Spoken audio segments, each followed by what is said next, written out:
I will pray for you, but if you get on my nerve, I will cuss you smooth out. My mouth ain't under control yet, and I can throw these hands. And let me tell you something, if I get my hands on you, I promise you, you gonna know you've been in a fight. But I'm trying not to go there because I'm in transition.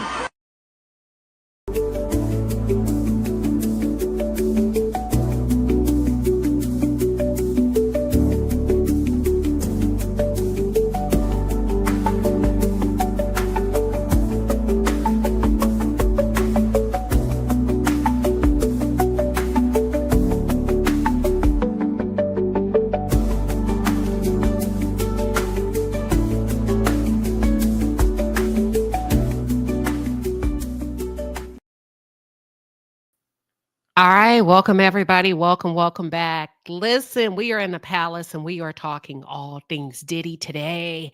If you are new here, take a seat, sit back, relax, and enjoy the palace. I am Queen Shiba. I'm your moderator. I'm your facilitator and host today. And shit is about to get real, okay? Because we're gonna swing this conversation and we're gonna talk about it like we've never before over here from a woman's perspective. From a woman's perspective. And let me take off this ticker that's rolling across my screen. It's not supposed to be there. Let me take this banner off really, really quick. I had no idea it was there. Let me fix that real quick. Give me 1 second. But I'm glad you all pulled up and we're going to talk. And you know what I want to do at the end of the segment today? Hold on. My little mouse is messing up on me. At the end of today's segment, I do want to open up the lines. And I'll just run down some housekeeping items as it relates to that. Banners. Here we go. I got it. But this is going to be one of those conversations, unapologetic, unfiltered, up close, up front, in your face. This conversation ain't for everybody. I don't mean for it to be for everybody. And if everybody is you, if you're one of those people where your personality tends to lean towards you don't like people saying or going against you or disagreeing with you, you probably want to exit stage left. If you have a fixed personality where you're not open to anybody else's narrative, if you have the type of personality where you're going to compare what's being said over here to your favorite content creator, if you are combative and you just over here just a troll, you probably want to exit stage left. I'm not saying you have to agree with me, but I'm about to give it to you. I'm going to share what I really think of the following. I'm going to run down the jury. I'm going to run down Cassie. I'm going to run down Jane Doe. I'm going to talk about the public and the way they behave. I'm going to talk about Diddy's team. And when I talk about Diddy's team, I am not speaking to his defense, his litigation team. I'm talking about the people around him, the people that benefit from being connected to him, whether it's directly and or indirectly. And then I'm going to wrap it up with my personal thoughts, right? And I'm going to tell you what I really feel and what I really think about Diddy, period, point blank. All right. So we're just going to jump right in. I had the opportunity and the pleasure, and I just want to call it what it is, of being able to go to that trial and sit in that courtroom real time. And I'm glad I did. I was talking to a friend. I said, it's completely different being in the courtroom versus being at home. And here's why I say it's different. I didn't realize how much control I do and you do, but you don't. You do and you do, but you don't. What you mean, Queen Shiba? You understand that the media drives the narrative, but you didn't know, and neither did I, how much impact and influence they have on the narrative. We're just going to start with that. I didn't know, or I didn't realize that they can choose to leave out whatever they want to leave out and put in front of us whatever they want to put in front of us. I didn't realize how it's so important to have all details. Not to say that Diddy didn't do what he's accused of being, of what he's accused of have done, but it's important to me, and I can't speak for everybody, which is why it's a woman's perspective. My perspective in particular, I like to have all of the details. I do. Some people made up their mind. I was one of those people before I walked in the courtroom. Based on what I read, based on what I thought was fact, based on details that I did not have, I was like, oh, hell no. Lay his ass out. period, point blank. Go back and look at all of my previous videos. But when I walked in that courtroom, my first day in that courtroom is when Bonna, Cassie's friend, was on the stand. And from a woman's perspective, I knew immediately that she was lying. I knew she was lying, and she may not have been lying about everything, but I knew, just common sense as a woman, you lying. It didn't make sense. If a man touches me, sexually assaults me in any way, I'm going to be able to run it down to you. I'm going to tell you, because that's detrimental. And I'm glad for those of you that when I said this conversation may not be for you, that you are adhering to that. I knew she was lying about some of the most important details that we needed as a public, and also that the jury would probably need in order to convict this man on what he was being accused of. The first thing that was inconsistent in her testimony is, in the courtroom, under oath, she testified that he had not sexually assaulted her. And even though he didn't sexually assault her, she and Tyrone Blackburn placed it in her civil lawsuit anyway. That put a bad taste in my mouth, because I myself have been a victim to sexual assault before. As a child, as a little girl who had the courage and the confidence to tell. So I'm listening because this is near and dear to me, and I feel like I'm qualified to speak on it because I can understand both sides. It's important that you get it right. It's important that you get it right under oath, especially as a woman, right? Because if he is guilty, you need to know, and you've met with the government over 25, 27 times. You guys should have walked through the details, because I know when I was a child, they walked through the details. You see what I'm saying? Even the most uncomfortable things. So I know how this thing goes. And this is my first time sharing this in an open forum. I was disappointed. Because I'm like, we got to take this serious. It's important that if you're sexually assaulted, you say it. But if you haven't been, you cannot make it up because you want $10 million. So there were huge inconsistencies in her testimony. And at one point she started to laugh on the stand. And I remember when she burst out and she laughed and she said, "I just don't remember." And I didn't find that funny. And for me, it had nothing to do with Diddy. It had nothing to do with Diddy. It had everything to do with women that are victims. I didn't find it funny. I didn't. I want to talk about the jury. I feel like the jury got the short end of the stick. I feel like the fact that people have taken it upon themselves to refer to the jury as ignorant is asinine. It speaks volumes. Most of those people probably did not want to be there. They didn't ask to be there. They did their due diligence as citizens of the United States of America. You know what I'm saying? And this is the thanks that they get because they didn't go along with what people thought they should have done. And people are saying, well, the jury was bought. The jury was this. So had they voted the way you wanted them to vote, would it be safe to say that you bought them?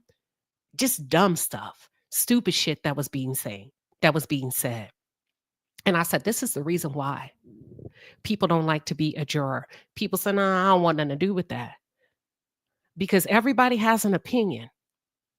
And everybody has an opinion and of how things should go. Well, there was 12 peers that said he's guilty of transportation of prostitution. And y'all tore those people apart. Y'all said some things about those people that aren't true. Those people have a life. They ain't got nothing to do with Diddy. They ain't got nothing to do with freak-offs. They're just here as law-abiding, tax-paying citizens trying to do what they were called to do, right? And then they get attacked at the end of the day by the general public because you didn't like what you you didn't get what you wanted out of this. And one juror, I'm not talking about George. There was another juror. He came out with an anonymous statement. They did not, I'm trying to look for it. They did not reveal who he was. And he was disappointed with how y'all were saying that they were bought. I would have been pissed off too. I would have been pissed off too as a juror, because if you've been following me over here, I don't care what nobody else got going on. If you've been following me, I told y'all, I ran it down. I said, listen, those jurors, the government you can tell the government probably picked 4 of the ones one was the lead juror. There was 4 bald white men. And I ran down my assessment. I said, from what I'm gathering, these white men probably are very, very educated, highly positioned in their community. They demonstrate leadership from the outside looking in. They're probably very successful, very learned. These are not pushovers, from what I can tell. Oh, wow, this is going to be tough.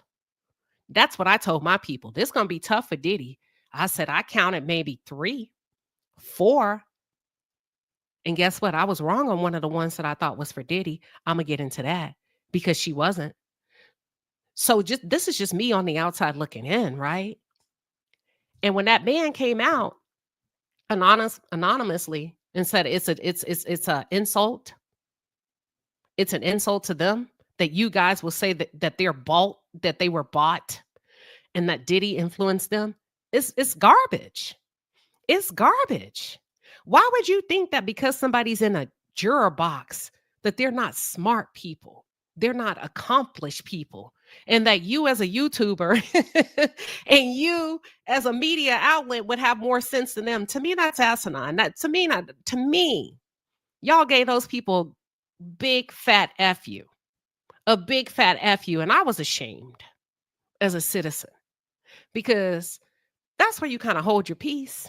Because you never know who is who and who you run into again. And you know, one day you're here, you can be up, and the next day you can be in need. So I was shocked that people were so verbal and so negative about the outcome of what the jury decided, and that y'all will accuse those people of being paid, and accuse those people of being followers, and accuse those people of being ignorant. That's asinine. That's asinine to me.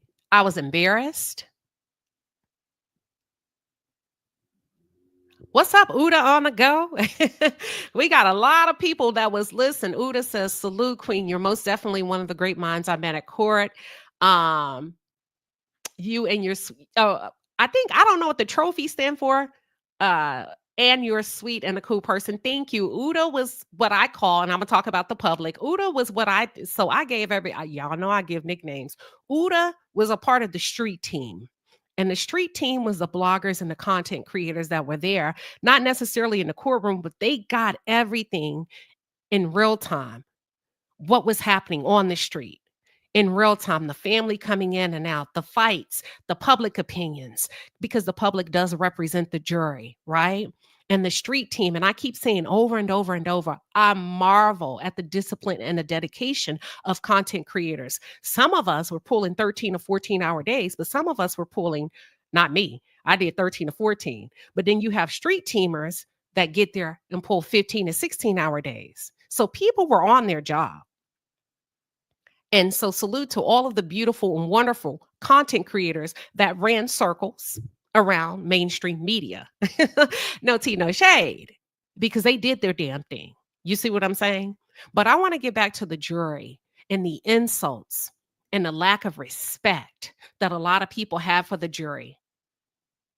It's unacceptable to me, but who am I? It's completely unacceptable. It's completely unacceptable that y'all would talk about those people like that. You will give false narrative about those people. You would come out as content creators or media outlets and irresponsibly align a juror with the likes of Diddy when these people didn't even know. These people got to go back. These people got to work. You don't know how you impact somebody's life because you want to get a check off of YouTube. It's irresponsible. In a lot of ways, it's irresponsible in a lot of ways. And on the behalf, I just want to say this to the jury. I know that was a tough job. I salute you. I would not have wanted to be there. I would have made up a lie. I'm serious. I would have killed somebody off of my family that was already dead. You get what I'm saying? Those people sat there week after week after week, day after day after day, listening to some of the things over and over. Older people, y'all. Older people, younger people, white, black, yellow, brown. If anything, with them, I'm not talking about the witnesses. I'm not talking about the defense Diddy. With them, if anything, we should have kind of been more cognizant of holding our damn peace when it comes to them. Because you just never know who sits where, who holds what position. And when you'll run into these people again, I just thought it was unnecessary to attack these people. And I feel like that's what mainstream media, they didn't do it directly, mainstream media, but there was a little shade. There was some slight from content creators, and it's unnecessary. These people don't work for Diddy. They were not there. They're not responsible for Diddy being on trial. None of that. None of that. So let's get into, I want to show you this video by one of the jurors, but I was really looking for something else by the juror that spoke anonymously, but I'm gonna have to work with what I got. And I'm gonna pause it every now and then to give you my take in real time. Okay, let me find it. Here it is. Let's go. Give me 1 second. And then we're gonna get into Cassie. And from a woman's perspective, I'm gonna start with Cassie. And then I'm gonna go into Jane Doe. Then I'm going to go into Diddy's team, not to be confused with his legal team, but the people around him. Oh yeah, I'm gonna talk my shit today. Okay, I'm gonna talk my shit today, and this ain't for everybody. This ain't for everybody. And then I'm gonna open up the lines and see what you all got to say. So let's go. Here it is, right here. Let me run down this juror, and we'll take it from here. Here we go. This is an alternate juror. This isn't the one I really wanted to focus on, but we'll take him. We were looking at it from like one side, and it was definitely riveting and eye-opening. What did you see on the videos? You know, the press wasn't able to see it in real time. Yeah. No, I mean, they were showing some of the, well, I mean, there was both the freak offs and hotel nights, as they were called, from both of them. But it was what were they showing those videos? They showed, well, again, you know, the defense and the prosecution showed different clips, so they were very selective. That in and of itself is not ignorance. When he can differentiate the differences between what the defense chose to show and what the prosecution chose to show, we're not dealing with dummies. He could differentiate and clearly outline to Laura, yeah, they show what they wanted to show. Okay, now we dealing with a man with a little bit of sense. Let's continue.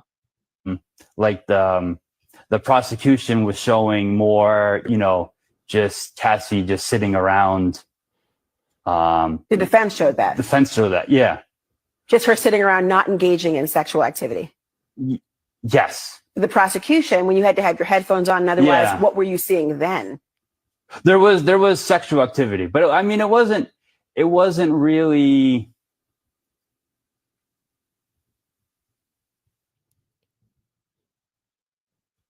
Very thoughtful, very mindful about what he wants to say, not to be confused with lying. Let me go back. Let me run down a visual of what I saw, so that I can give the right words. You know who else does this? If you're familiar with Brene Brown, if you watch her speak, she pauses a lot before she speaks so that she can be mindful and gather her thoughts. So I appreciate the fact that he thought about what he wanted to say before he said it. Let's continue. Was it force? It didn't seem forced. It was actually like pretty tame. Really? From his perspective as a man, it's tame to me. Based on what the government, based on probably what I thought I was going to see, and you're asking me, was it forced? No. And as a matter of fact, it was pretty tamed. So when you hear the word freak off, we're expecting, I don't know what, but his word was tamed.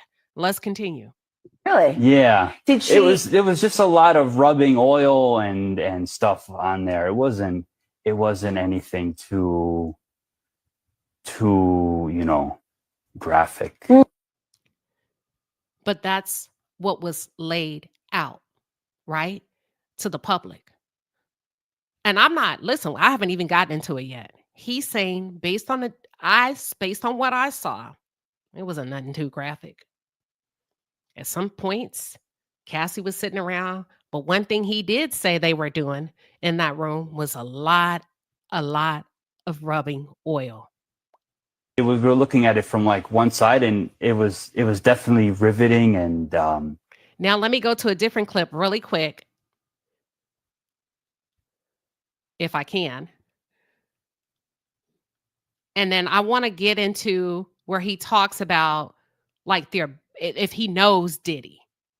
Because some of y'all try to put these people in, oh, they know. I don't know what y'all were going, what narrative y'all were going. Joining me now is an alternate juror who was in the Sean Diddy Combs trial. George is joining us right now.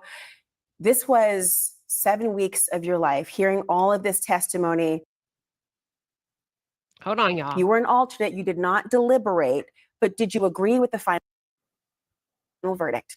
I understood the final verdict, and I think if I, you know, because I took a copious amount of notes overall, I took 350 pages worth of notes. Because this man came in there and did his due diligence of listening. I saw him. I knew where I took 350 pages of the notes, and not only that, I understood what was on the line. Let's continue, because y'all call these people ignorant.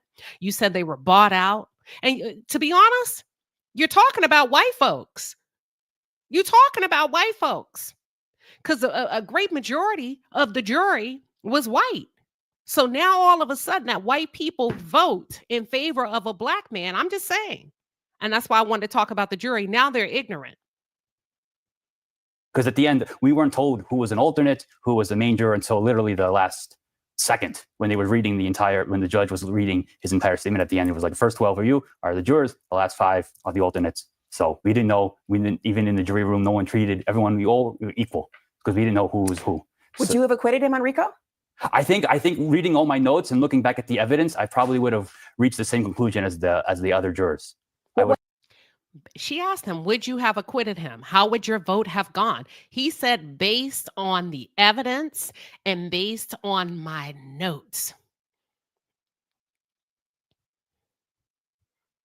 Based on my notes and based on the evidence, not public opinion, not what y'all wanted me to do, but based on that, I probably on the RICO would have acquitted him because of lack of evidence. What was it about that charge? I don't, the thing with the, when it, because we were asked and the judge had instructed us that we have to find, we have to find him guilty beyond a reasonable doubt. Mm-hmm. And I think there was always a little bit of doubt in people's minds. He understood the judge's instructions. He paid attention. He used keywords beyond a reasonable doubt. And he said there was always a doubt. He's talking about them, y'all, what they've talked about or what they were thinking as jurors. What was in his mind? There was always a doubt. Let's continue. Mine, and I think it was a tough case to prove, especially the first one. And there was always a little bit of doubt there, even from the beginning. He's saying when they walk from him, let me just say it, there was always, these are polarized terms, always, always, always. You know about polarized statement. You never do nothing for me. You're always rude. And you're going, no, I'm not. Those are polarized statements. Typically, we don't like to use polarized statements, right? But he's telling you there was always doubt. This was coming in the door. This was hard. This was hard because there was a lack of supporting evidence. I'm just recanting what the man is saying. We're covering the jury. Cassie's up next. Why did you doubt? I think some of the charges, some of the witnesses, if you look at it one way, but then when you were listening to the defense, you could see it's their way as well. Were there any witnesses that made you think, I don't believe this? There was one that I think unanimously we kind of all said like, wow, like it was almost like watching like TV. It was like, like when I think her name was Dawn Richard, that the one. So for whatever reason, they didn't believe Dawn. Now let me keep it real. I wasn't there to hear Dawn, But unanimously, he said, we didn't believe her. We didn't believe her. Let's continue. And then we're going to shift to Cassie in about 60 seconds. That one. Mm-hmm. When she on cross-examination, I mean, I never saw such a cross-examination. It was very impressive to watch. What was it about it? I think just how the defense, got into her and really made her, look very not credible. I mean, I even wrote in my notebook that it was like a takedown. Really? Yeah. That was pretty early on. That was pretty early on. From the opening statements, did you have a mindset of who you thought had a better case? No. I think overall, from the way I look at it, both sides presented really good. And we've said that over here time and time again, so much so that some of you were like, you are against Diddy. Who told you that? Who told you that? Because if the prosecution or the government did a good job, we gonna say that. If the defense kicked ass that day, we gonna say that. Like he said, overall, both sides did a great job. When we're talking about the legal teams, y'all, they did their thing. Comey and her team, Brian Steele, Mark Agnifilo, they did their thing. We're talking the best of the best legal experts. They did their damn thing, and he said it too. They both presented themselves well. We were very impressed with the prosecution and the defense, how they, the professionalism, how they carried themselves. I mean, it was really good lawyering, as they say. It was. Racketeering is notoriously a complex case. Did you feel that the prosecution presented enough evidence to support that there was even an enterprise? He took a deep breath here. My question is why? Let's see. I think they did the best that they could, but I think it was a tough case to prove. Why? I mean, when you look at the charges, kidnapping, arson, forced labor, the government had one side, but then the defense, they had some pretty good rebuttals. Mm-hmm. Does this sound like a man that's ignorant to you? Low vibrational? Stupid? Can't think for himself? Does this sound like any of that to you? That's all I'm asking. Would you have a conversation with a man like this over a glass of wine in a job interview, over a cup of coffee, and say, you're ignorant. You can't think for yourself. You know what? I'm disappointed in you. Okay. I'm just saying, I'm asking. You're free to share your opinion. To it. So I mean that I think added some doubt always, and I think in people's mind. You didn't hear from some of the people the government said were co-conspirators, like employees, like Christina Karam, for example, or D-Rock. Yeah. Did that affect your thoughts about the case? I don't think so. No. Would you have wanted to hear from them? We always thought that maybe we would hear from them, but maybe we also understood maybe why they wouldn't be called. Why? Because maybe they didn't want to testify, or they wouldn't really be proving the case, or maybe it would be not advantageous to be called. So, but he understands. He said, there was no expectation from us as jurors for D-Rock or Christina Karam, KK, to take the stand because, listen, y'all, nobody told him to say that. We understood that the government, the prosecution gets to bring in anybody that they feel is a strong, credible, solid witness to help them prove their case, whether they want to testify or not, whether they give them immunity or not. And those two people may not have been advantageous to the case that the prosecution was bringing against Sean Combs. I just wanted to touch on that a little bit. Okay? Because I don't feel like these people should have been attacked the way they were attacked. That's it. That's all. I want to shift to Cassie. I want to talk a little bit about Cassie. And I want to talk about Cassie from the perspective of black and white evidence that was entered as exhibits in the courtroom while I was there over the course of 5 weeks. Unfortunately, I did not get to see Cassie in real time and witness her energy, her aura. I didn't get to see her facial expressions. I didn't get to hear the tone of her voice, the sleight of her head, her eye contact, lack thereof. I didn't get to hear that because I came after her, but I did get to see the evidence And the first thing I want to start off with is Cassie was a victim of domestic violence. I can say that clear and concisely from reviewing and seeing the evidence of the Intercontinental Hotel, the tape where Diddy was physically assaulting her in the hotel. I saw that with my own eyes. I saw the photo evidence to support that. And even if there was no photo evidence to support that, he put his hands on her in a manner that I do not agree with. I don't give a damn. I have brothers. I would have had to jump in. We would have been some, listen, can I curse? We would have been some fighting ass motherfuckers in the hallway. If my brother, I don't care, I would have had to get beat up. If my brother would have hit a woman like that, I would have towed his ass up. I would have tried to at least. Girl, you're gonna have to help me. Cassie is a victim. Clear, no argument about it, of domestic violence. I can say that. We can cross that off. And not only that, Mark Agnifilo in his closing argument said and agreed they're not disputing that. Period, point blank. Let's be clear about that. Let's be clear about that. If you got to put your hands on a woman, if you got to put your hands on a man, leave. Leave. I'm from the great state of Texas, where both of y'all asses would get put in jail if you're caught fighting. You get what I'm saying? And even if you don't want to press charges, in the state of Texas, even if Cassie would have left that hotel and said she didn't want to press charges, guess who would have, if you live where I live, the state of Texas would have picked him up. Oh, you going to jail, nigga, whether you want to or not. And that's just how it works over here in this state. So people are real hesitant over here because you might get your ass in jail, or their brothers and uncles may come to have a little talk with you. Okay. That's all I'm saying. And people carry out here. So you ain't just going to be putting your hands on nobody. Cassie is a clear victim of domestic violence. We can check that out. We can all agree on that.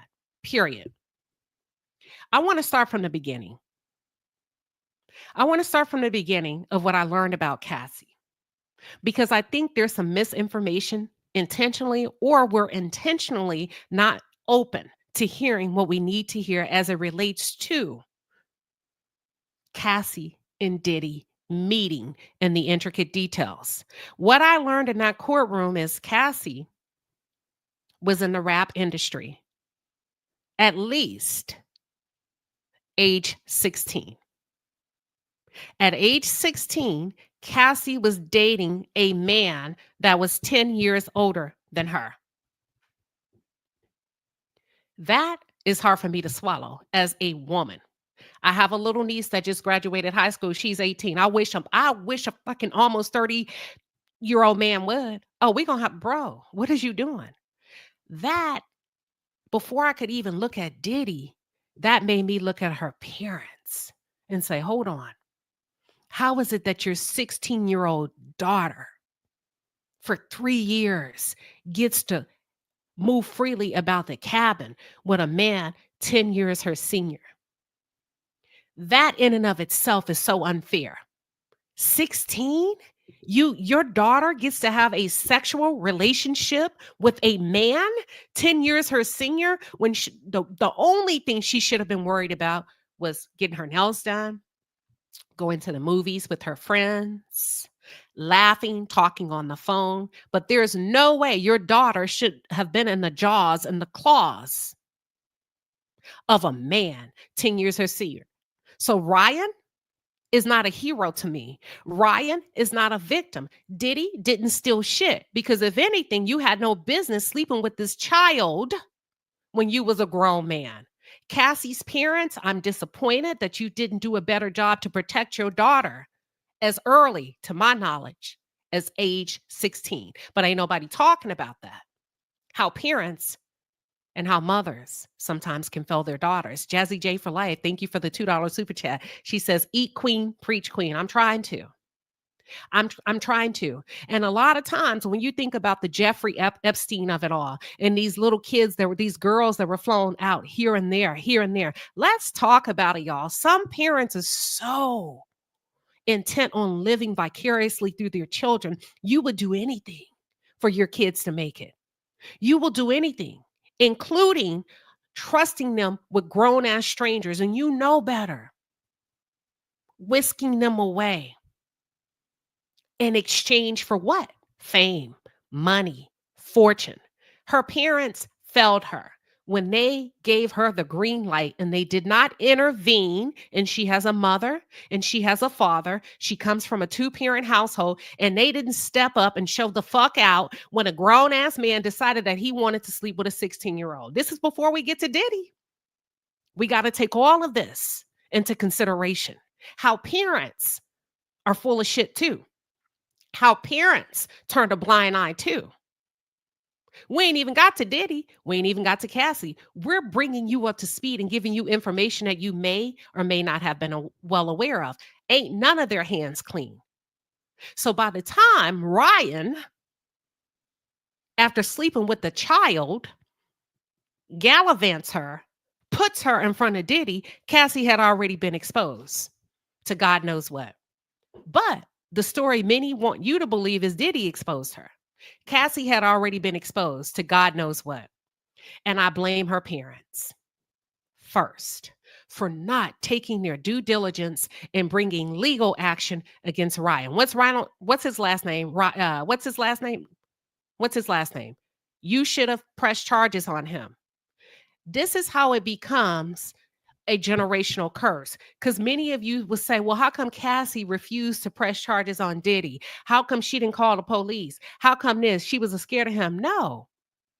It starts with training the child in the way they should go. Because if my mama and my daddy know that a grown man is sleeping with me as a child and they don't call the police, you are the first line of defense. You are the first lesson to teach me my value or lack thereof as a young girl. And if mama and daddy didn't call the police, subconsciously, I probably won't either. Y'all don't want to talk about that, but I hone in on the psychological and the behavioral traits of the Black experience. So you got to be very careful what you allow to happen. Ryan Leslie, you're not a hero to me. You may want to step down from doing interviews now that I know you was sleeping with a 16-year-old, sir, and you was 26, maybe 27 years old. Say less. Say less. This lets me know you like them young. I don't give a damn. That's a fact. That's evidence that came up in court. And then you gallivanted her around and you put her in front of Sean Combs. And you talk love in your interviews. You didn't love her. You benefited from her. And y'all got to start talking to your daughters. You didn't love her. You benefited from her. You didn't put her in front of Sean Combs because you loved her and you wanted better. You put her in front of Sean Combs because this was an opportunity for you to exasperate your career as a producer. You knew what you were doing. You knew the bait that you were carrying. You knew you couldn't get your foot through the door on your own. Nigga, please. So you took a young, vulnerable girl, still vulnerable and young, because you had her first, according only to what I know. She could have been even younger. And if so, that's even more diabolical. Nene, thank you for the $5 super chat. We appreciate you. So all of these interviews that these men are doing, oh, I did it. You had no right sleeping with somebody's 16-year-old daughter, much less gallivant her around a room full of men. And we can pull the tape because there's a lot of videos when you brought her into that room. But you did that because it was beneficial to your career. She was beautiful. You know what it's like to get a beautiful young woman. Hey, look what I'm coming with. Nothing else worked. But that got his attention, a record company's attention. All of your previous work wasn't enough to carry you forward. So you go and find somebody younger. And then she and Diddy at age 19, a year later, age 20, I do believe, they start a relationship. And you said your heart was broken. Nigga, your heart should have been broken the first time that you decided it was okay to sleep with the child. It's bullshit. I call BS. I call bullshit. And I talk it and I call it like I see it over here, but I just wanted to wait until the trial was over. You see what I'm saying? I wanted to hear all of evidence. That's it. That's all. Talking about your heart broken. You lucky. You mess with the right one, because had you messed with the wrong one, you probably wouldn't have had no more teeth left in your mouth messing with somebody's kid. So Cassie was exposed to a sex life Hollywood is different. I don't like kids having sex. I know some parents say, oh, teenagers are going to do what they going to do. That's fine. They may, but I'm going to tell them not to as long as I can. I ain't taking nobody to put them on birth control. I'm not going to enable it. I'm not going to set the scene and the stage for them to be able to. Well, what if they get pregnant? Then we'll deal with that when we deal with that. But until then, I'm going to make that shit as hard as possible. As hard as possible. I'm not just going to throw a child to the jaws of the world. You get what I'm saying? So teenage sex is completely different than Hollywood sex. So Cassie had been exposed at least for 3 years to God knows what before she met Diddy. And then after a year of meeting him, she becomes intertwined with him in a relationship. But at this age, she's 20. She's of legal age, right? Still young. And from a woman's perspective, can I keep it real? I would have had a problem with Diddy dating my 20-year-old niece. And not because she's a minor. Nigga, you just too old. Hell no. I'm going to make it as hard as possible. I'm going to be rude. I'm not going to be as kind. But can I stop her? No, but I'm not going to make it easy. Does that make sense? Can I continue if that's okay with you? And before I do, thank you all for the super chats. Y'all, can we get into our bag real Money, quick? money comes to me, flowing effortlessly. Money comes to me, comes to me. Money comes to me, flowing effortlessly. Money comes to me. Money.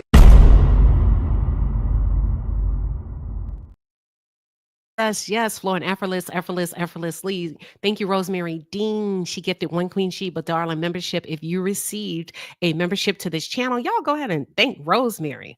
Sarah, whoa, Sarah is cooking today, honey. Sarah came in with $100 super chat and she said blessings. Thank you, Sarah. We appreciate you and your support of the channel. We appreciate it. Thank you, everybody, for showing up. But let's get into it. I, as an aunt, would have had a problem with any 40-year-old man, 38-year-old man dating my 20-year-old niece. Not because it's against the law. I would want better for her. And I would have made it as hard as possible. But could I stop it? No. So as it relates to Cassie, let me ask you, before we get into the freak-offs, right? What's better? 16 or 20? Drop it in the chat. 16 or 20 if it's your daughter, if it's your niece. Okay. So then she's whisked off of her feet. Her world was open to most things that young girls would not have access to when she was with Ryan. But Ryan didn't pack the power, the influence, the notoriety, and the financial success that Diddy did, right? So there's no coming back from that, y'all. You see Instagram models do it all the time. They call themselves influencers. You see them fly across the world all the time in Dubai, here, there. You be like, who's there with you? You see one glass of champagne, one glass. There's no coming back from that. It's no coming back from that. Hell, women in their 30s and 40s haven't had access to that type, right? And then you get into the thick of it and the evidence and the exhibits come out in court and you say, oh my God, this is horrible. This is horrible from a what? When we think about, I'm going to say this is horrible, like, damn.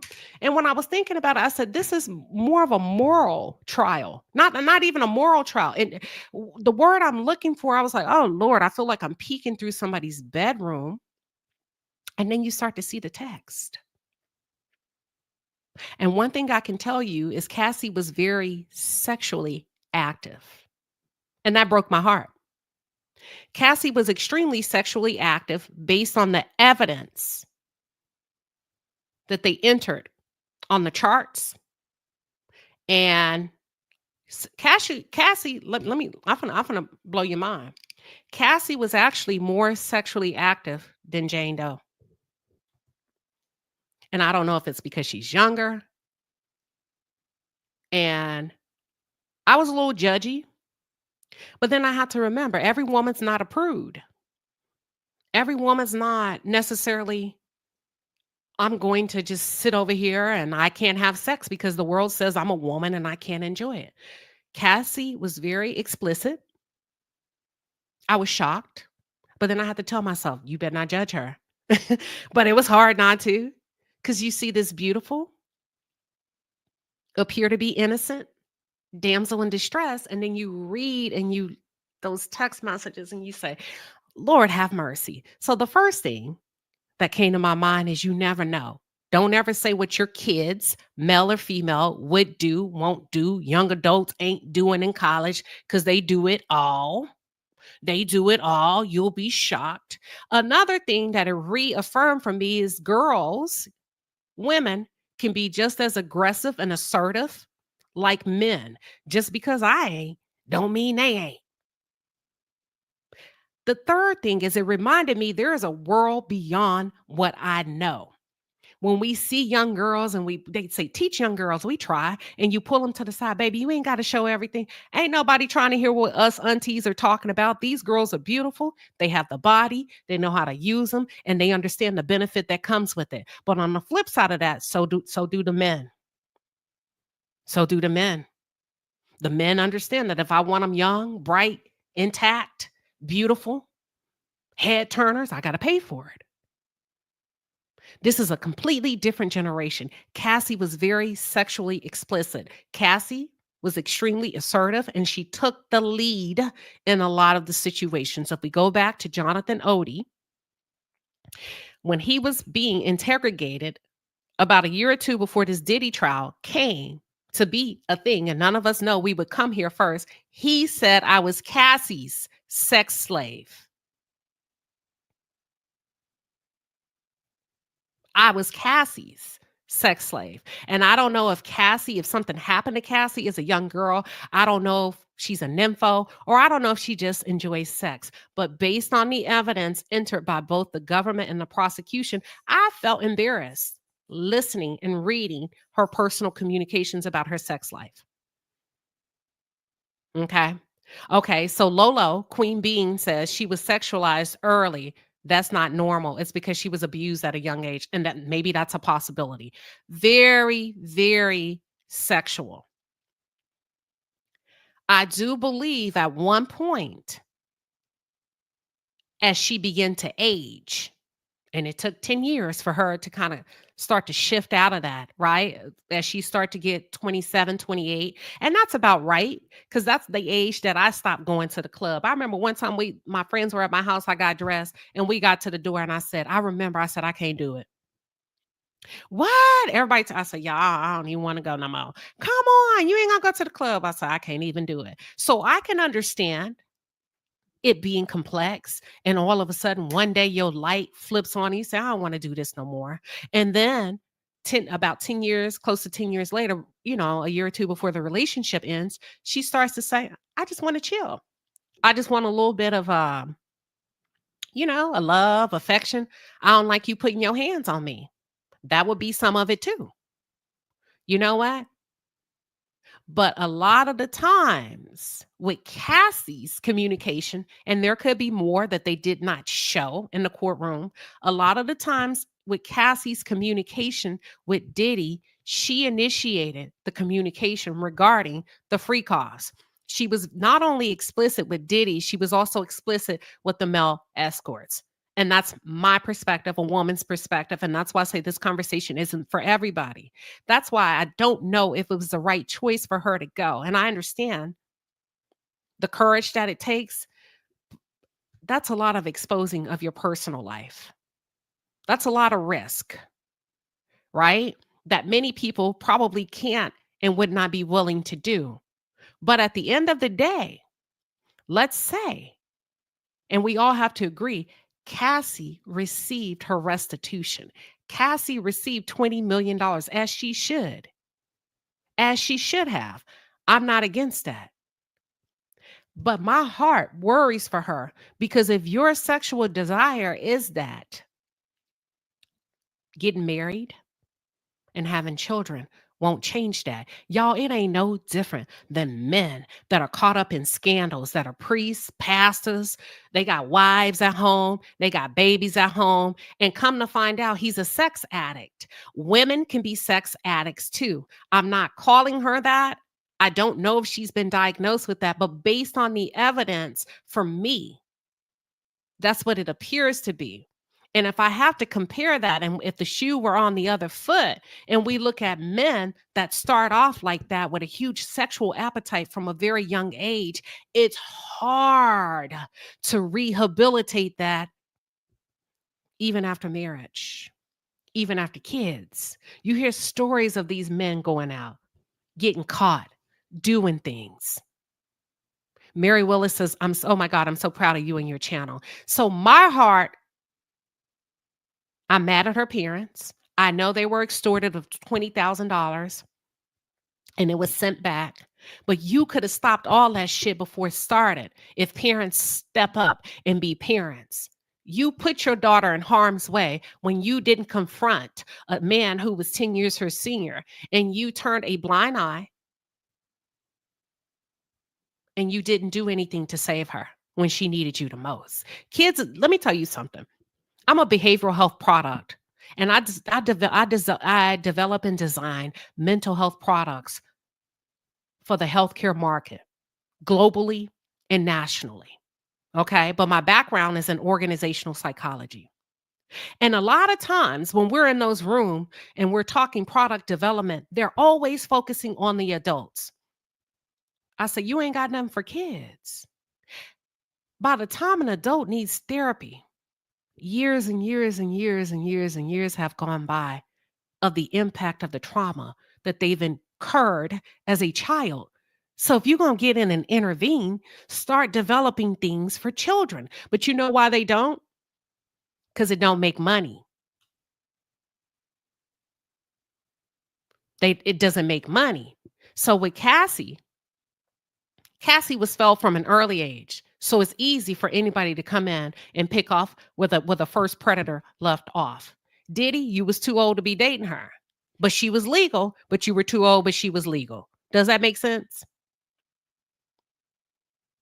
My concern for Cassie is if she doesn't get therapy for what appears to be a sex addiction, I'm not sure how she's going to navigate in that marriage. And I'm also not sure if she won't repeat, maybe not to the extent of the freak off, but if she won't repeat some of the same mistakes that she's made. I don't even know. And I think out loud and I'm like, is one man enough? Have you been so exposed to such a variety of sex? Because some of y'all say, I wouldn't marry a man that's done this and this and that. Because I could never what? I could never please him. Shit, all the stuff he's had, little old me. And that's my worry and that's my fear for her. A child, a husband doesn't heal you. Y'all know what I'm talking about. Whether you agree or disagree, y'all know damn well what I'm talking about. The perfect job doesn't take away what happened in your childhood. Y'all know what the hell I'm talking about. So Cassie, at a young age, was exposed to some things that she probably was not or needed to be exposed to, number one. Number two, I blame her parents. Number three, what Diddy did to her, let's just talk about it. Physically, I don't know if you can do that in Texas. You would have got your ass toe up. We would have came looking for you. And I'm going to get into Diddy. I want to save him for last. So that's where I'm at with Cassie. Now I want to get into Jane Doe. And I want to jump right in with Jane Doe because there was a couple of times that she broke down on the witness stand. And I remember the first time she did, my heart broke for her. My heart broke for Jane Doe hearing her. And the reason why my heart broke for her is not because I thought she was a victim of Diddy's. I thought she was a victim of herself as a woman. In my opinion, her tears was because she felt herself. Her tears were because she let herself down and she found herself in a situation that many women do, is I bent over backwards for a man that I thought loved me and a man that I was willing to do anything for. And come to find out, that's just not the way men are built. You can jump to the moon and back and pussy pop on a handstand. That's not going to make him love you. You can drop everything, put your child in daycare, fly to the moon and back, be ready at the push of a button. That's not going to make him love you. And I think in that moment on the witness stand, Jane does what every woman has come to realization with at least one time in her life. Number one, I stayed too long. I stayed too long. Number 2, I'm ashamed of everything I've done in exchange for love. Number 3, I thought he loved me. And number 4, I'm supposed to love myself more than this. I think Jane Doe's tears were not only for her engagement with Diddy, but her engagement in the industry. I think she also cried for every year that she's lost in the industry as a alleged call girl, as a woman who didn't put herself first, as a woman who would tuck her son away to come and participate in sex nights and hotel nights. I understand that type of pain. Now, I never did that, but as a woman, I understand that. And that's why today's conversation is called A Woman's Perspective. She cried because she let herself down. She cried because she failed herself. She cried because she set the bar too low for herself. I understand that. But there has to be a level of responsibility and accountability. I've stayed too long. I remember I dated a guy for 7 years. And one day I woke up, I was like, that man ain't gonna marry you. You can go on trip. That man is, if that man wanted you, if that man was going to marry you, he was going to marry you. And I decided that day, I said, I got to get out of this. I didn't have no ill will about it. And I said, when I get my shot to go, and I mean my heart shot, I wasn't talking about a physical exit, because you got to prepare for that type of disconnect. I'm out. And the day I'm out, it had nothing to do with him, y'all. I didn't blame him for tricking me. I looked at myself. And that's why I can recognize, I said, she woke up. She look at herself every day. Beautiful woman, stunning woman, but she don't even know who she is. She's a shell of what she used to be. Come on, y'all, don't act like I'm tripping. And that's what I mean. Women lie. But if we start taking responsibility and accountability, and if we start talking more honestly and openly and say, I failed myself, fuck, shit, girl, I stayed too long. And because I stayed too long, I start acting like a fool. I start doing things I would have never done. That's on me. First time on you. The second time is on me. We do stay too long, but the longer you stay, the more of yourself you lose. The more of yourself you lose. And she lost herself. But she lost herself before she got to Diddy. If you think about who she's been with in the industry. So these are not, and I'm not making, like I said, he's up. I'm coming to Diddy next. I got to cover everybody. She's disappointed in herself. She was thinking about her reputation, and she was probably thinking about, where do I go from here? She said she's healthy. She believes in health and wellness. I believe her when she says that. She eats well, she works out, but somewhere, somehow, some way, the money, the fame, and the man became more valuable than she was to herself. It happens. But the point is, we don't admit it. We don't say it as women. And we lie. And we lie to ourselves, and we hold them responsible. I'm not talking about the freak off, because before a man can get you to freak off, you have to lose your self-esteem and your confidence in yourself. Quit playing with me. The freak off is just the effect of the loss of self-esteem, the loss of self-love. That's King Kong. That's all I'm saying. Why are y'all saying welcome, King Combs? Let me keep going. I'm a cook. Let me stay out the chat. I'm going to stay out the chat so I can keep going. So when she was crying as a woman, and that's why today's video is titled A Woman's Perspective, I understand. But we have to take some level of responsibility, ladies, when we become baby mamas, when we get ourselves involved in threesomes in exchange for love. In exchange for love. In exchange for material things, in exchange for flights, in exchange for getting flued out, in exchange for purses and bags. That's all I'm saying. That's all I'm saying. And if we don't start stepping to the plate, you're going to find yourself in a Handmaid's Tale. The way this presidential campaign, the way Donald is running shit. So we got to start stepping up and saying, you know what? I got it. I can take the lead. But hey, I'm not doing that with you no more. Because I don't want to. That's it. That's all. Not because I'm scared you're going to take a house. Take that motherfucker if you have to. Take it. But I ain't doing that. So with Jane Doe, and she incited and she initiated physical violence. She initiated it, and she put a price on her worth. She put a price on her worth. Now, I'm not saying that's wrong. Look, now hold on, Queen Shiba. Because when Diddy said, how much? What do I need to do to make this better? I didn't know you were feeling that way. I thought we both were into some kinky shit. But she got jealous when she found out that he was doing it with somebody else. It happens. How many of you're not worried about being a baby mama? You're not worried about living with him unmarried until you find out he's sleeping with somebody else. And yeah, you may fight and fuss and argue because I never thought you would what? Do this to me. After everything I've given you. After everything I've given you, you do this to her. You fly her out. You take her out to eat. You treat her better. And that was the point of contention in this situation, based on the evidence.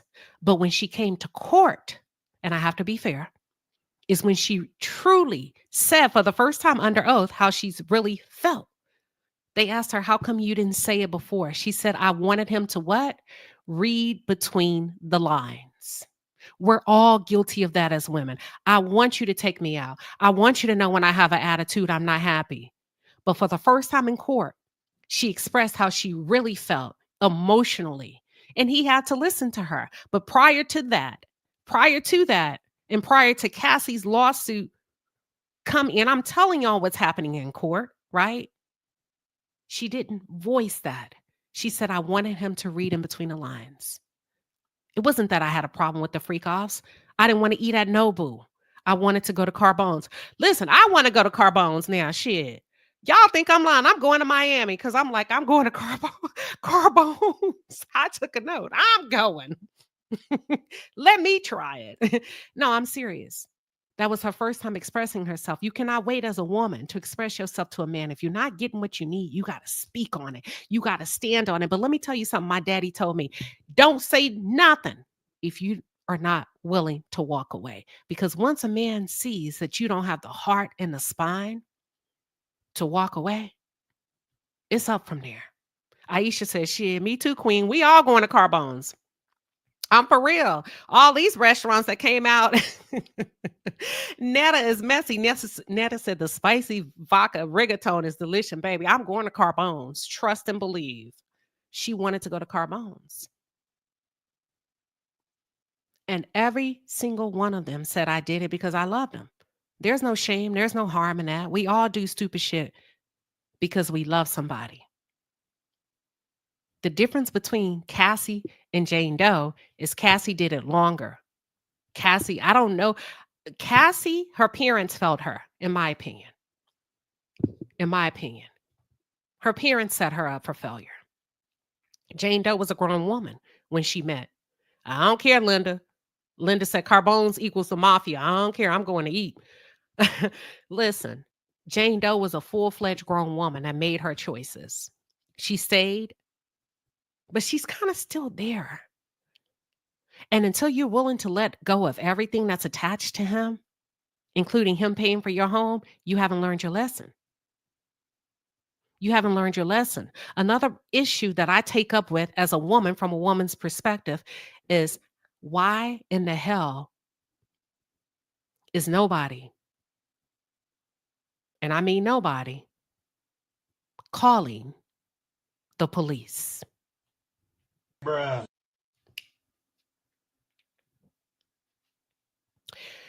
Why is nobody calling the police? When something happens to you and somebody is forcing you to do something against your will. Welcome to Chat with Cutie. We see you, queen. We see you. How come your daughters don't know to call the police? How come we're not having conversations with our daughters? You get your ass on 911. I don't give a damn about him. You come first. I'll take it from there. Nobody has called the police. But everybody knew to call a civil attorney to ask for millions and millions of dollars.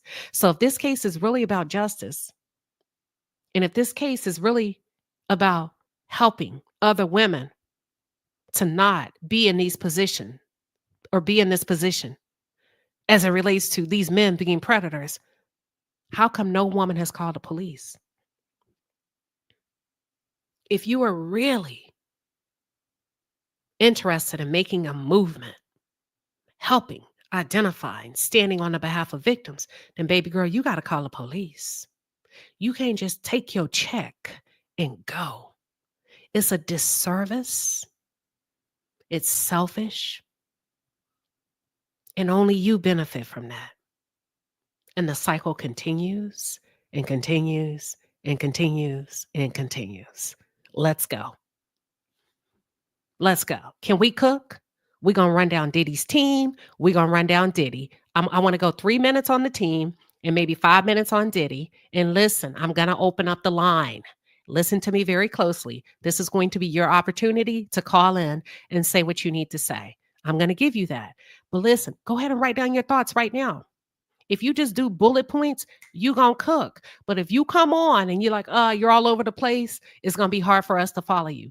Get your bullet points down and we're going to cook. I'm going to let y'all cook. And with that being said, all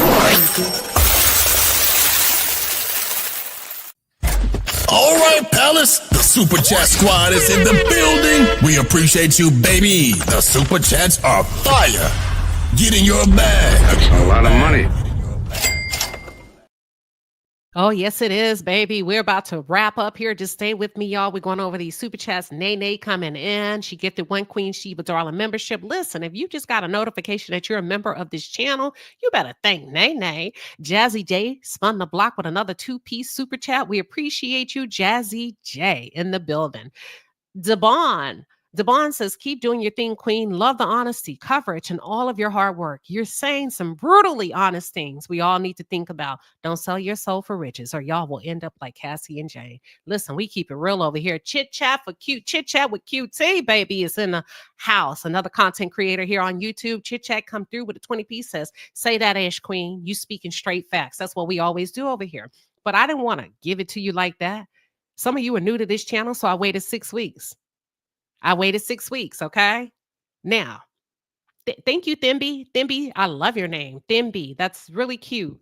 Thimby says, excellent content. Thank you. Let me go through another one. Betty Boop says, I agree, Queen. It's good to see another perspective. However, with all that nasty sick stuff he had them doing, I would have sued his sick ass too. Hey, listen, you have a right to. But also, you need to call the police. Okay? Linda Gamble, she said, y'all better get on those likes. So let's go to Diddy's team. To my knowledge, and I could be wrong, everybody around Diddy is dependent on Diddy, or most, let me not say everybody, most around Diddy is financially dependent on Diddy. Financially dependent on him. I have a problem with that. Get it how you get it. But if he's your primary source, if him being released from prison is the dominant thing in how you make your money, shame on you. Let me tell you why. Y'all should have been saying something to him. Diddy's team, KK, bodyguards. That's why I said there are no heroes in this story. None of them, including Gene Deal. Did you not witness it? You should have quit. You know how you teach lessons? By letting people lose you. It ain't no heroes. It ain't no clean hands. Start quitting on that motherfucker. Excuse my language. What you see, a high turnover is a blow to the ego. Say, wait a minute, don't nobody want to work for me. I'm going to have to switch some stuff up. You ain't got to say a word. But none of y'all stepped in and had a talk. None of y'all stepped in and say, I love you, and this may cause me to lose my job. And I'm not talking about him firing you. I'm talking about you letting your own nuts hang as a man and saying, hey, bro. Hey, you can't do that in front of me. You can't do that in front of me. Now, either you going to fire me today or I'm going to quit or you going to have to change up real quick. Ain't nobody did that.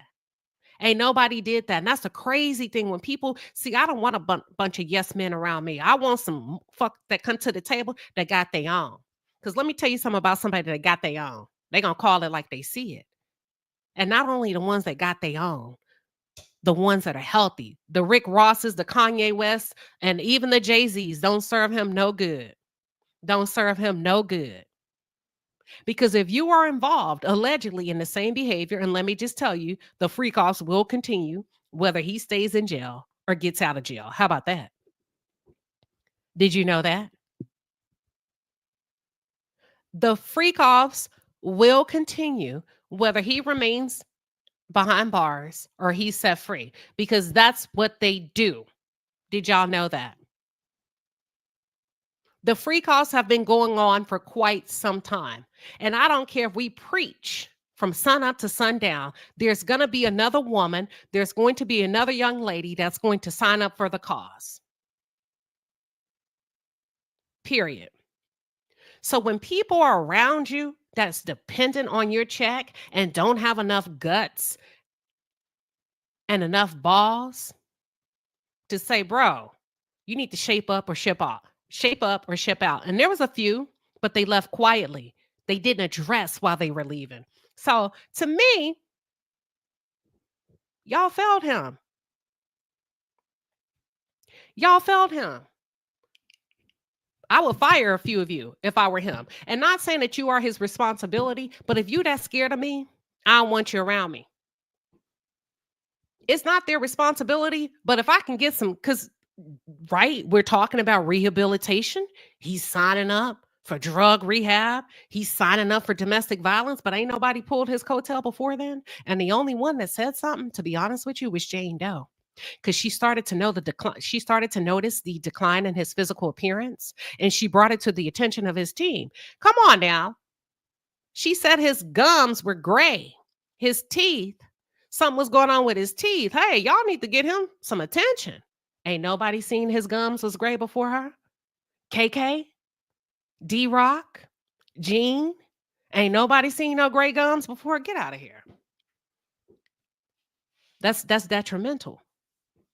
That's detrimental to his future. So let me shift to Diddy.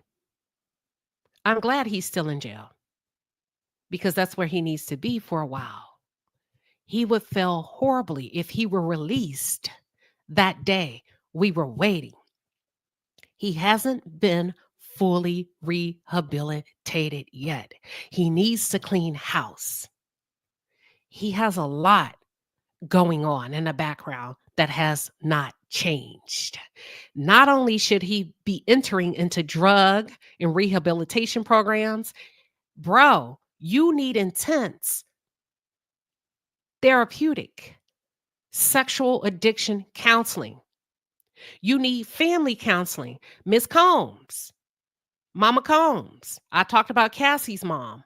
I talked about Cassie's parents. I got to hold your feet to the fire. How did your son get here? What happened to your child that you did not address?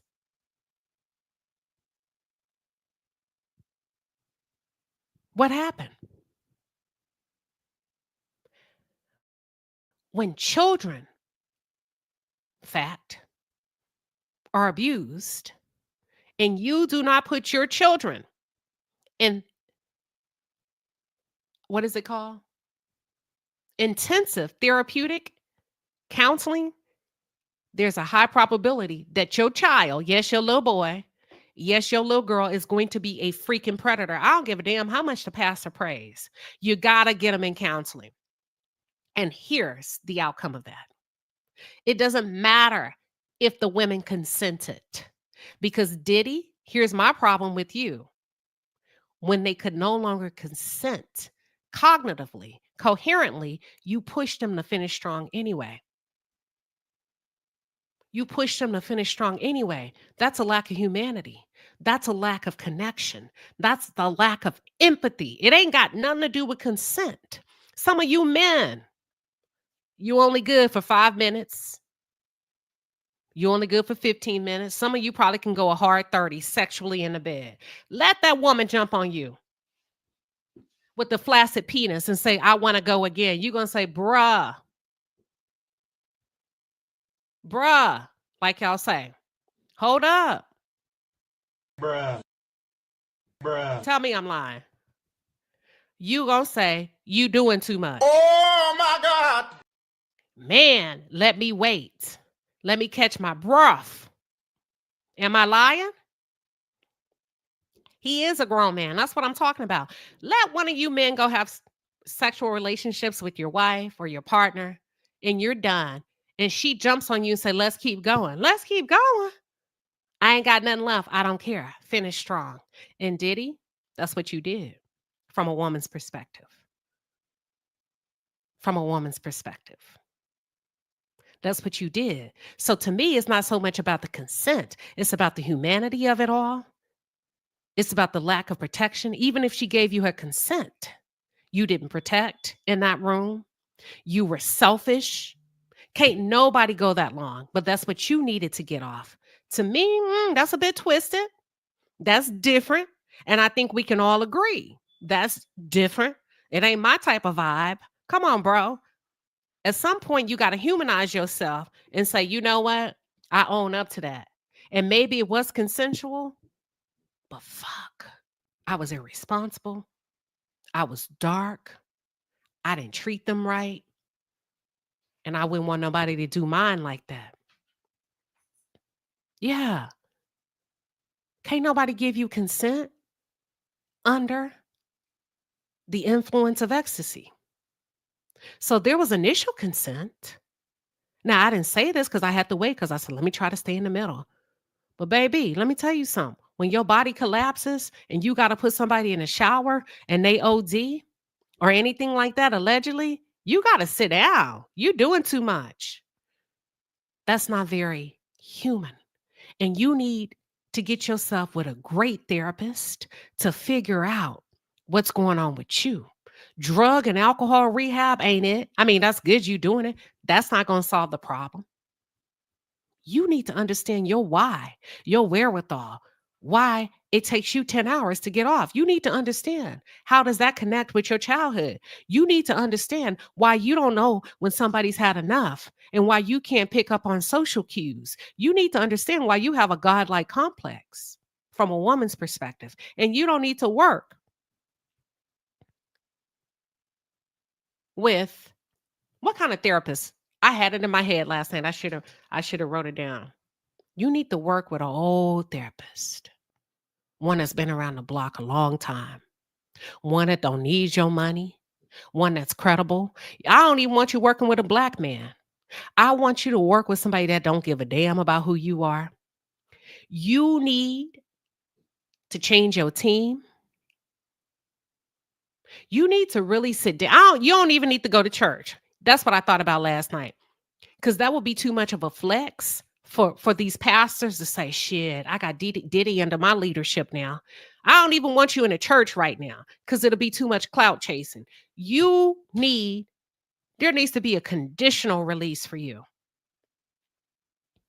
It needs to be conditional, almost similar to a halfway house, but conditional, customized especially for you. You cannot be released right back out.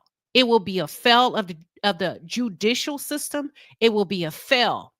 It will a fail to you and a fail to the future of anybody that engages with you sexually. You have a problem that needs to be addressed. Period. Somebody said a trauma-informed therapist. That's a good one. One that's been in the game for a long time. Otherwise, you're just going to become more sophisticated at how you do it. This is not the kind of thing that goes away in a year. I don't care that he's been in jail for a year. I'm more concerned about the rehabilitation, that it never happens again. Because see, these people have gone away. They've gotten their money. He's probably going to pay out a few other lawsuits, right? But what happens when the lights go off and everybody goes home and you get an itch for a scratch and you want a freak off or a hotel room? Then who's next up? Then what happens? You can only move so carefully so long. So if you've been doing freak offs for 20 years, it's going to take at least 10 to get it up out your system.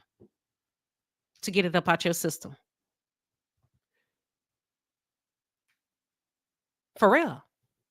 It's going to take at least 10 to get it. You're going to have a talk with your mom about how you got here. You're going to have a talk with your mom about how she failed you as a child. You're going to have a come to G. Y'all, you need to apologize to your daughters.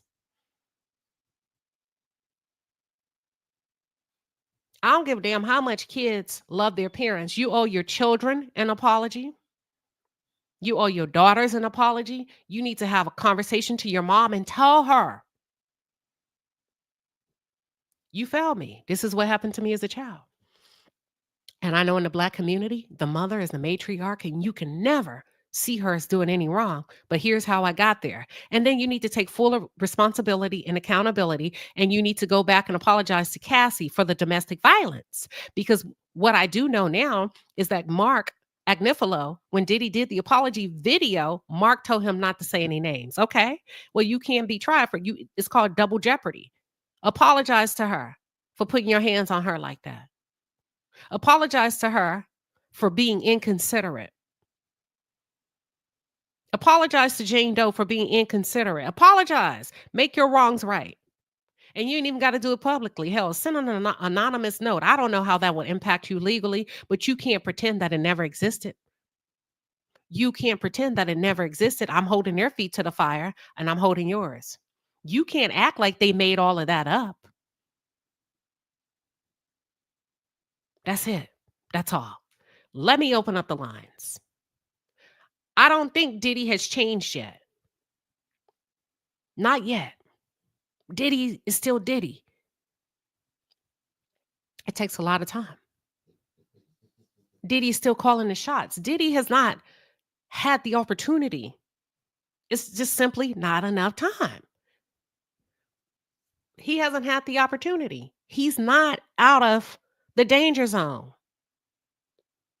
It takes time, wherewithal, and you probably need to leave the United States of America. Go somewhere and sit with yourself for a long time. And don't be going nowhere where there's a lot of beautiful. Go somewhere where there's laws in place where you can lose your damn hand. That's all I'm saying. All right. Let me drop the link. 30 seconds, y'all. I'm going to open up the line. Each caller gets 30 seconds. I'm going to take 10 callers. Here we go. Here's the link. I'm going to pin it to the top of the chat. To the top of the chat. Let me see. I see something. Leon says, hold on. What do you say? Huh? Leon says, I feel this was a shell shock. Disagree with not enough time. I mean, when you've been, listen, you have a right to disagree. You have a right. All right. Give me 1 second. So when you come up, let me run down housekeeping items. Be ready to go. You don't have to ask me how I'm doing. I love y'all. I want you to utilize your 30 seconds wisely. Please make sure that if you have any background televisions playing this YouTube, and I know you want to hear yourself, just hit it on pause. Otherwise, you're going to have a real bad echo. All right. Welcome, G, to the Queen Shiba platform. What you got? You got the. Hiya, thanks for having me on. I just wanted to say a really quick note. Diddy is not going to change. He's just going to get smart in the way that he conducts his abuse. Serial abusers like Diddy doesn't change. Now, I'd just like to remind everyone quickly, because you'll have short-term memories. Diddy denied abusing Cassie. He even told Jane that that he only hit her once and that was the only incident. He literally got into an abuse fight with Jane when he was under investigation, and he was literally caught with drugs the day he got arrested. Abusers like Diddy never change. He literally denied abusing Cassie up until the video got out. He's a serial abuser, and I need the Black community, us as a community, to stop giving abusers like Diddy redemption arcs. This is the same stuff that you guys did with R. Kelly. Diddy will never ever change. Thank you. That's all. All right, that's G. Thank you for coming up, G. We appreciate you. She said, listen, for those of you with short-term memories, he probably won't change. And listen, we're not here to combat anybody's opinion. That's why I open up the lines. But that was G, and that's her opinion. And she said, we gotta stop giving these people a pass. Welcome, Deborah. You have the floor. Hi, can you hear me? Yep, you got it. Oh, okay. Hi. Hello. I just want to say I think he should stay in jail at least 5 years. I think that he definitely hasn't, well, can't say definitely, but I suspect he has not changed in 1 year. It's not enough time. He needs to sit down, get some therapy, and then I don't think he needs to go to another country. Why would we send him somewhere to abuse women in other, possibly use him, them in other countries? He needs to stay here and just deal with the consequences that come with his bad behavior. And I also, last thing I'll say is he shouldn't just apologize to Cassie and Jane Doe. He should apologize to all women in general. Any man that can treat women like that needs to apologize to everybody. And shame on the men who take up for him. Who's going to protect anybody? And I do agree that women need to start speaking up for themselves and walking away. And I pray that after this, more women will do so, especially in the industry. Don't be ashamed. Just go. Forget the perks. Just go. You can make your own money. Look at content creators, get on TikTok, do whatever you got to do. If you want that kind of lifestyle created for yourself, we don't need them. That's all I have to say. All right. Well, thank you. That's Deborah. That's Deborah Valentine, y'all. And Deborah came up and said, listen, don't be sending him to no other country. The reason why I said send him to a different country, y'all, there's different rules and bylaws. You can F around and find out. You go to different countries. You can't just do what you want to do. The United States is not the best thing to ever happen to us. Some of us don't know because we haven't gone anywhere, but there's some countries, they're not going to play that. Period, point blank. So we can't assume because it's a different country that women are less protected. You can't go to Dubai and do that. Okay. So if anybody would like to come up, I did pin the link to the top of the chat. This has been a hell of a conversation. Thank y'all for just letting me come in and give you a woman's perspective. Now, listen, I'm not saying I'm right. I'm telling you all of the thoughts that have run through my head in the courtroom, outside of the courtroom, the things that nobody else is talking about that I thought would at least be worthy in some manner of a discussion, right? And for those, and also for you all to come in and be like, look, yeah, we already did that, Mr. Reddy, but you can come up and say it. That's why we open the lines. I've covered that over the last few weeks, but what I have not covered is my true thoughts and feelings. So I talked about Cassie dating other men. This may be your first time here, so I try not to be redundant. Let's see, what else we got? I'm gonna just do a random.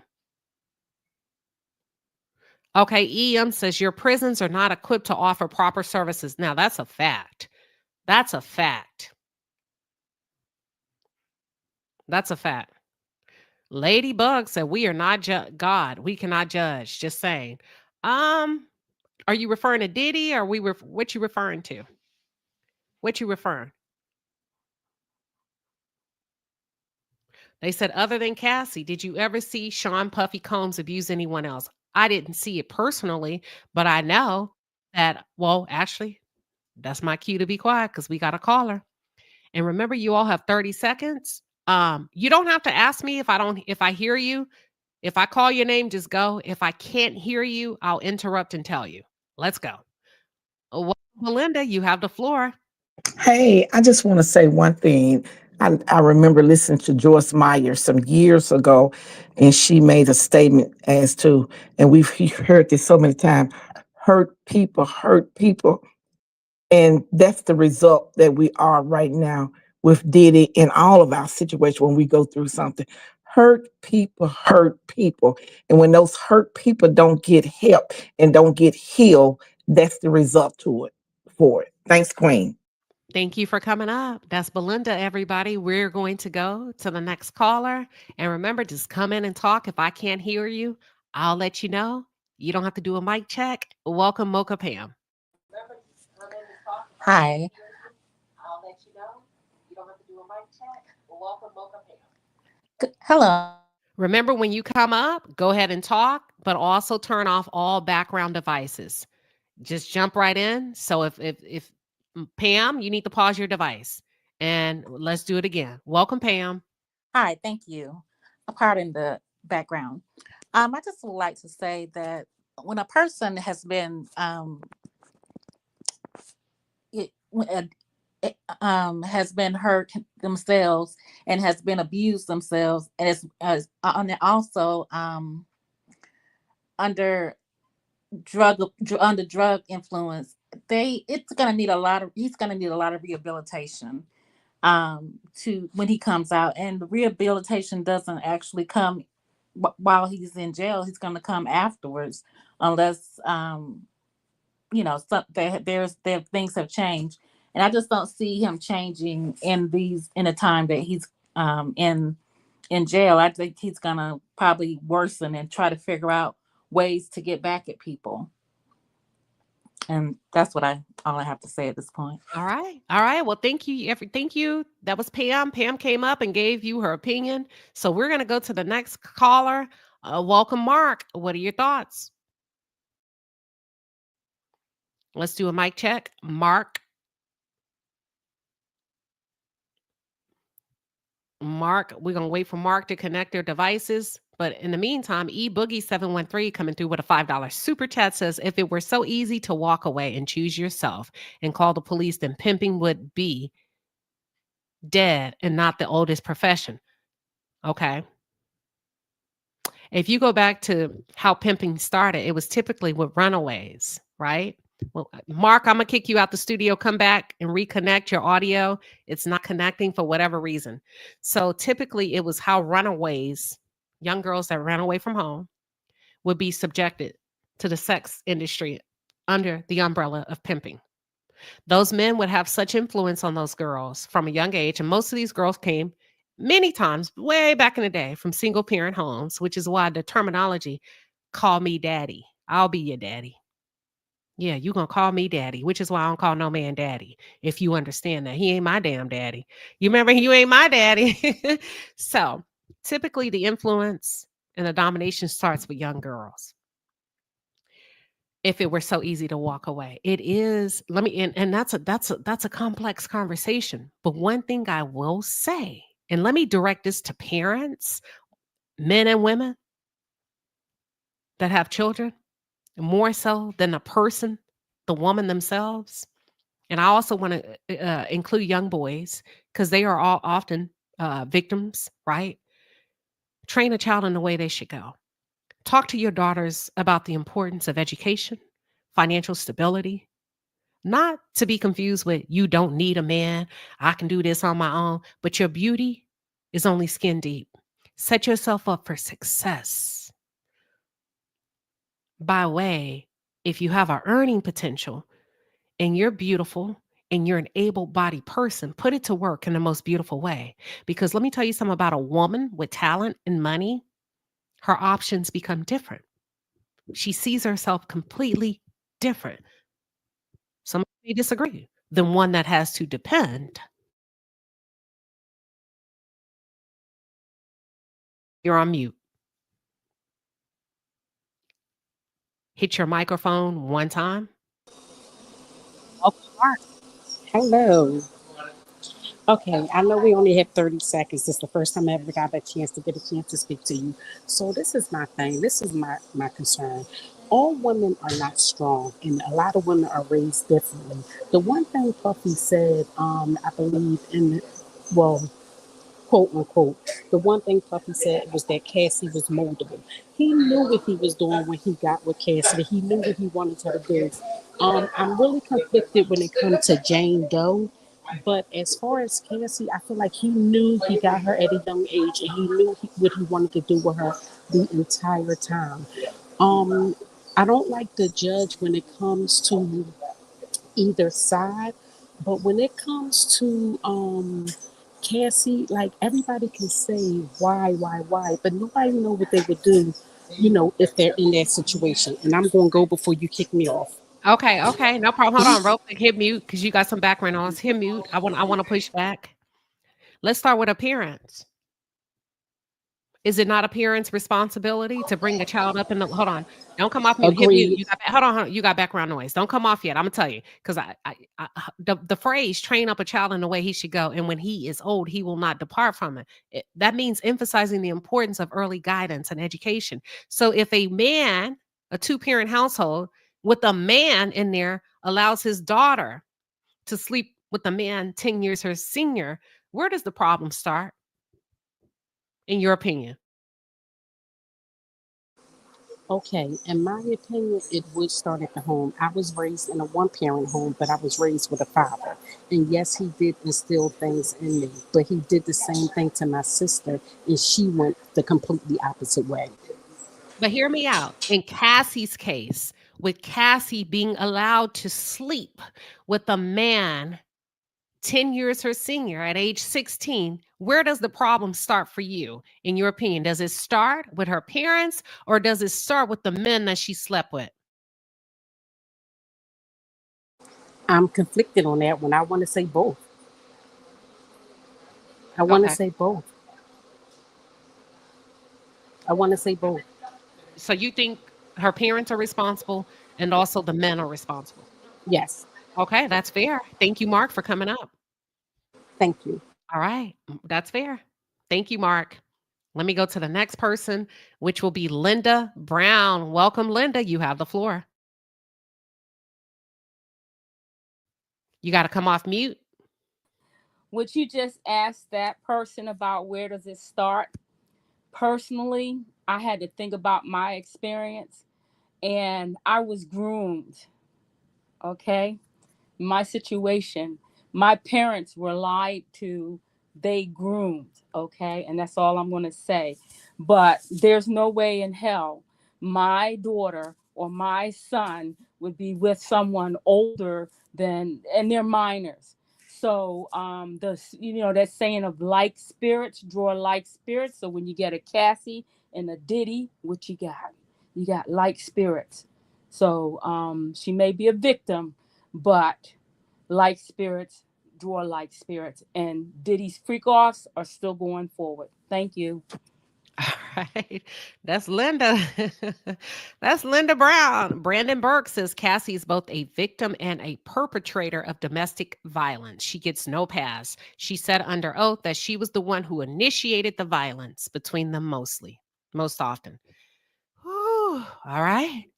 Miss Lady J, thank you for the $10 super sticker. We appreciate you, Queen. We appreciate you. Brandon, I thought that was a very interesting comment, and I wanted to read it. Because it's not often that you get men that can see both sides of it. Either you take one position or the other. You seem to sit in the middle. So I thought that was very interesting, and that's why I highlighted that comment. I want to come back to this. Oh, I want to come back to this because I think it was, Mark that came up and said, not all women are strong. What are we here for? I understand that, but we are beating down the door for equality. And I'm talking about, we got to be careful as women that we don't contradict ourselves as women. I'm not talking about children, because the expectation between a child and a woman is completely different. The expectation between a young boy and a grown-ass man is completely different. But when you have this surge of women that are saying, I get to choose what happens to my body. You can't tell me when to have an abortion. You can't tell me to get rid of my child. It's my right. I make the decision. Yet, on the flip side of that coin, you're saying he should have read between the lines. It's his responsibility to know what I'm feeling and what I'm thinking. I don't need a man in Congress to tell me what to do. And then the other, we got to be careful. We got to come together. We got to have a meeting of the minds. We're not just talking about, I'm not talking about children. I'm not talking about victims that, listen, I'm not talking about the ones that are going to the police and still have not received justice and still are not being taken seriously. and a blind eye is being turned. I'm talking about the ones that get the public notoriety, the public visibility, and have the influence to make a positive change. There has to be a level of responsibility, there has to be a voice, and there has to be a level of accountability. You have to be responsible. You can't complicate it. You have to be honest, and you have to run it down so it makes sense, so that if and when it happens, again, we are taken seriously as women. We can't backtrack and say, well, in this case, I am woman, hear me roar, but over here, you should have known what I felt because I'm woman. Or you should have known that I wanted to go here because I'm a woman. You should have known that would hurt my feelings. DEI initiatives are being pulled down left and right. They were put in place so that women would be treated fairly. Women are saying we're equal, we're smart, we're strong. But Mark says, no, we're not. Not all of us are strong. Well, the masses say you are. We are contradicting ourselves, whether you like it or not, left and right. You got the black women, the 92% that says the white women didn't stand with us. You got the white women that says, I'm going to vote with my man. You got the Latino women saying, I'm going to go with Trump. Now I'm being deported. We are so divided, and it happens all the time. You can go to reality TV. My favorite example to use is Big Brother. It's hard for the women to keep an alliance. They always flip on each other. They always realign themselves and go against their promises. And more times than not, it's because of a man. We lose our minds, but we're steady demanding equality, respect, honor, and value. All I'm saying is, where's the responsibility for us to carry that torch ourselves and lay out the rules and the guidelines? This is what I will stand for. This is what I will not stand for. If we don't need a man to make the call on what we will do with our bodies, because that's what we're saying, right? Who's to make the call when a man asks you to go to a hotel room and do a freak off and you don't want to do it, and you don't tell him you don't want to do it, and then 10 years later you say, I really didn't want to have sex with you. I didn't know that. I thought you were a woman and controlling. I'm just saying. I'm asking because we're all saying something different. So are men in charge of us? Are they responsible for us? Or are we in charge of ourselves to say, I don't like that. Don't do that. That made me feel uncomfortable. Under oath, these women said, I didn't say that. And they didn't say it because they were afraid.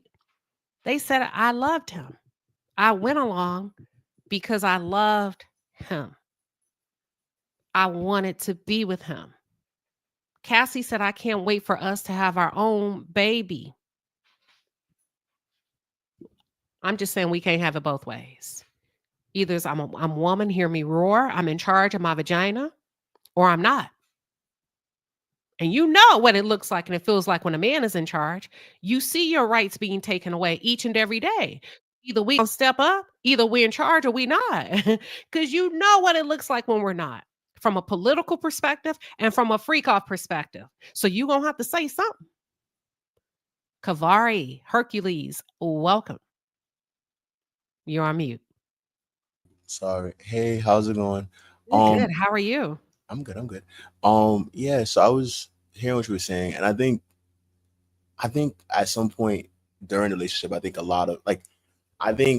they didn't go in expecting what they got. And I think at some point it becomes hard to turn around and, say, oh, I don't want to do it, especially like with somebody like Diddy, and especially in Cassie's case where, because that's very much like how a lot of, pimp prostitute relationships start. It starts out with, her doing something that she may not be comfortable with and things like that. And then, she starts to say, I don't want to do it anymore. And then he starts beating her to get her to do it, So it's tricky, I think, because where does, because consent easily gets blurred in those cases, and you don't really know where consent ends and where being forced starts. I have to agree with you. 1000%. And when I started it off, I worked my way, Kavari, from the jury down to Diddy. And I said the human factor was for me was consent is tricky because there may have been consent in the beginning, but when a woman's body can no longer go, even if I wanted to give you consent, I can't. I'm under the influence of substances. I'm under the influence of ecstasy. And if I'm collapsing in a hotel room and you put me in a shower to wake me up to satisfy you, that's no longer consensual. That's no longer mutually beneficial. Because if you were to sleep with your partner, your wife, your lover, whomever, and you go flaccid as a male and you can't do it, you just can't do it, correct? Yep. All right. Now, if this person starts to harass you and say, finish strong, do this, you would say, whoa, you doing too much. Yeah. And you know that as a man. Yep. And my issue with Diddy is you don't know that, bro. You go flaccid. A woman can't call a timeout. And does she really need? So I agree with you 1,000%. All right. Thank you. You're welcome. That's Kavari. Thank you for coming up, Kavari. I love the men come up to give their take. Actually, I love when all of you come up to give your take. I don't want to drag it out if we don't have anybody else. Great conversation. I love how y'all get down over here. Well, we say what we need to say. We agree to disagree. Everybody stand 10 toes down and we keep it moving. And listen, we got another conversation coming up. I don't know if I want to do it pre-recorded, if I want to do it live. We're going to talk about RG3, Angel Reese, and what Shaq and everybody else is saying. Shaq saying, not today, fool. I'll slap the hell out of you. Because what you're going to do is you're going to keep Angel's name up out your mouth. Yes, Waffles and Biscuit says humans are so complex, so many gray areas. Yes.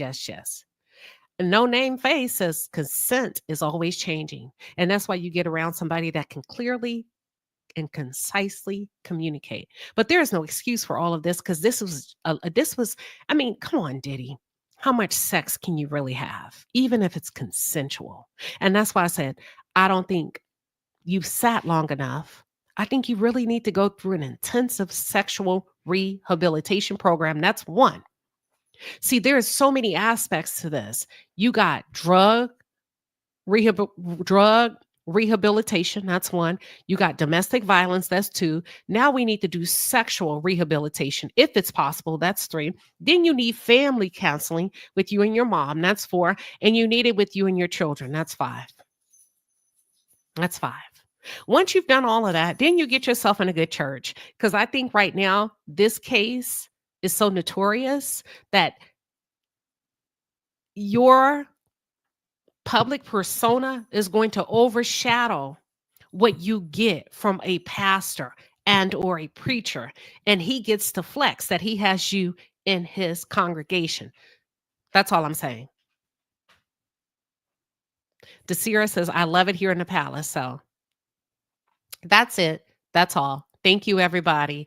Until then, I hope y'all enjoyed it. And we're going to come back. We talk like this. We talk like this all the time over here. If you're new, well, welcome. I am Queen Shiba, and I am glad you came. You all should be ashamed. How can you drink right after a funeral? Like this? Give me another one, then, Grady. Fred Sanford, you just left the house of the Lord, and now I'm in my house. All y'all ought to be ashamed drinking like a school of fish. My Bible says, be not drunk with wine. What did it say about scotch?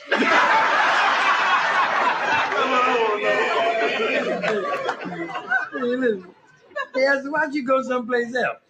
Why'd you go ugly up somebody else's house?